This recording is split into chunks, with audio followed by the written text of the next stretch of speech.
ঈদের দ্বিতীয় দিনে বাজারে ক্রেতা বিক্রেতাদের ভিড় অনেকটাই কম। চট্টগ্রামের বাজার পরিস্থিতি জানাতে যুক্ত হচ্ছেন সহকর্মী ইশতিয়াক শান। ইশতিয়াক, বাজার পরিস্থিতি আর দরদাম কেমন দেখছেন, বিস্তারিত জানাবেন। ধন্যবাদ আপনাকে। আসলে আমি এই মুহূর্তে আছি চট্টগ্রামের অভিজাত কাঁচা বাজার বলে পরিচিত কাজীদেউরি বাজারে। এখানে এসে আসলে যেটি দেখা যাচ্ছে যে বাজারে কিন্তু আসলে যে ক্রেতাদের উপস্থিতি সেটি অনেক কম, এবং একই সাথে বাজারের যে দোকানিরা রয়েছেন অনেক ব্যবসায়ী কিন্তু আজকে তাদের দোকান কিন্তু আসলে এখন পর্যন্ত খুলেনি। অর্থাৎ ঈদের যেহেতু আসলে দ্বিতীয় দিন, অনেক ব্যবসা প্রতিষ্ঠানই বন্ধ, এবং একই সাথে কিছু ক্রেতা কিন্তু বাজারে দেখা যাচ্ছে। তবে বাজারে যে পণ্যের স্বাভাবিক মূল্য সেটি কিছুটা বাড়তি। সেই ক্ষেত্রে বিক্রেতারা যেটি বলছেন যে বাজারের যে স্বাভাবিক সরবরাহ সেটি কিছুটা কম, যেহেতু ঈদের দ্বিতীয় দিন অনেক ব্যবসায়ীরা কিন্তু তাদের পূর্বের যেই পণ্য ছিল সেগুলি আসলে এখানে বিক্রি করছেন। সেই ক্ষেত্রে যেহেতু সরবরাহ কম, সেই ক্ষেত্রে কিছুটা দাম বাড়তি। সেক্ষেত্রে বাজারে যেই মাছের যেই দোকানগুলো সেখানে কিন্তু বেশিরভাগ দোকানে কিন্তু আজ খুলেনি। সেক্ষেত্রে কয়েকটি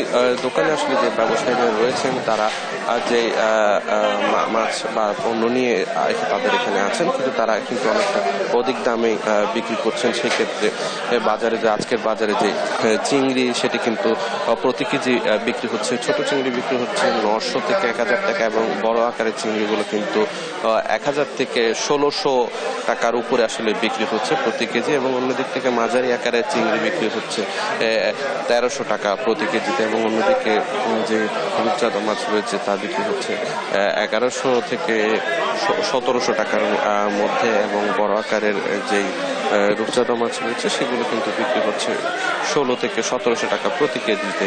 অন্যদিকে বাজারে কিছু সামুদ্রিক মাছ রয়েছে, এবং যেই স্বাভাবিক যে মিঠা পানির মাছ সেটি কিন্তু আসলে কিছুটা কম, অর্থাৎ যে স্বাভাবিক সরবরাহ সেটি কম থাকাতেই আসলে এমন অবস্থা। এবং সেক্ষেত্রে যে ক্রেতারা রয়েছেন তারাও কিন্তু অনেকে বলছেন যেহেতু আসলে ঈদের দ্বিতীয় দিন, সেই ক্ষেত্রে বাজারে যে বিক্রেতারা রয়েছেন সেটি অনেক কম, এবং ক্রেতাও তুলনামূলক অন্যান্য দিন থেকে অনেকটাই কম, এবং সেই ক্ষেত্রে যেই বিক্রেতারা রয়েছেন তারাও বলছেন যে তাদের আসলে আজকে আসলে নতুন করে যে মাছের সরবরাহ সেটি নেই, এবং তারা কিন্তু অনেকেই যেটি বলছেন সরবরাহ কিছুটা কম থাকার কারণে কিন্তু যে মূল্য সেটি আসলে বৃদ্ধি পেয়েছে। তো সব মিলিয়ে বলা যায় যে ঈদের দ্বিতীয় দিনে কিন্তু বাজারে ক্রেতা বিক্রেতা কিন্তু তেমন একটি নেই, এবং বাজারে যে পণ্যগুলো রয়েছে তা মোটামুটি স্বাভাবিক থেকে কিন্তু আসলে একটু বর্ধিত মূল্যে বিক্রি হচ্ছে। তো মোটামুটি চট্টগ্রামের বাজার থেকে আমার কাছে এই মুহূর্তে এই ছিল সর্বশেষ সংবাদ। অরিন। ইশতিয়াক, আপনাকে ধন্যবাদ। দর্শক, এবার সাতক্ষীরার বাজার পরিস্থিতি জানাতে যুক্ত হচ্ছেন সহকর্মী শরীফুল্লাহ কায়সার সুমন। সুমন, নিত্যপণ্যের দরদাম ঈদের দ্বিতীয় দিনে কেমন দেখছেন, এবং ক্রেতা বিক্রেতাদের উপস্থিতি কেমন দেখছেন? অরিন, ধন্যবাদ আপনাকে। আমি দাঁড়িয়ে আছি সাতক্ষীরার বড় বাজার তথা সুলতানপুর বড় বাজার, যেখানে আসলে পাইকারি এবং খুচরা একই সাথে কেনা বেচা হয়। কিন্তু ঈদের ছুটির রেশ সেখানে আসলে সেইভাবে কাটেনি, এখনো ঈদের ছুটির রেশটা রয়ে গিয়েছে, যে জন্য সাতক্ষীরা সুলতানপুরের সবচেয়ে যে ব্যস্ততম যে বড় মোকাম, যেটি হচ্ছে চালের আড়ত, সেই চালের আড়তগুলো আপনি দেখেছেন যে দড়ি দিয়ে বেঁধে রাখা হয়েছে, একেবারে বন্ধ অবস্থায় রয়েছে। এখানে কিন্তু একটি চালের ঘরও কিন্তু খোলা নেই, এবং একটা চায়ের দোকান খোলা আছে, সেখানেও কিন্তু ক্রেতা নেই। এছাড়া অন্যান্য যে মুদির দোকান সেগুলো বন্ধ দেখা যাচ্ছে। আপনাকে বলে রাখা দরকার যে সকাল থেকেই এই অবস্থা, এই চিত্রটি বিরাজ করছে সুলতানপুর বড় বাজারে। তবে কিছুটা হলেও